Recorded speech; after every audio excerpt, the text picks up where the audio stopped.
तेलंगाना के वजीर सनत व IT KTR ने निजामाबाद में कला भारती का संगी बुनियाद रखा और रेलवे ओवरब्रिज का आगाज किया। इस मौके पर KTR ने बात करते हुए पार्टी के कायदीन से कहा कि कभी भी इलेक्शन आए इसके लिए तैयार रहें। जिले निजामाबाद के तमाम असेंबली और पार्लिमानी हलकों से BRS पार्टी की कामयाबी के लिए काम करने पार्टी कायदीन को इन्होंने हिदायत दी। इस मौके पर इन्होंने मरकजी हुकूमत को भी तनकीद का निशाना बनाया। बाद KTR ने निजामाबाद शहर में मुनक्किद किए गए एक प्रोग्राम में भी शिरकत की।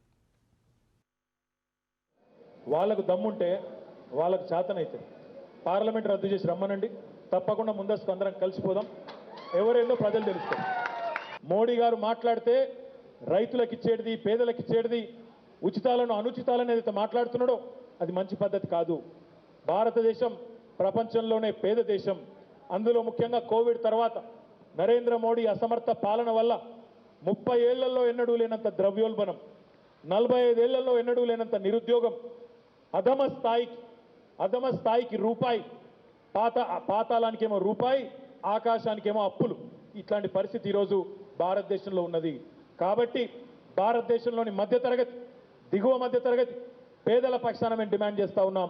పెట్టబోయే ఈ చివరి బడ్జెట్నైనా పెద్దలకు అనుకూలంగా కాకుండా పేదలకు అనుకూలంగా పెట్టండి. పేదవారి సంక్షేమానికి పెద్దపీట వేయండి, రైతుల సంక్షేమానికి పెద్దపీట వేయండి, ఉచిత కరెంటు దేశమంతా ఇవ్వండి, ఏదో ఒక ప్రాజెక్టుకు జాతీయ ప్రాజెక్ట్ హోదా ప్రకటించండి.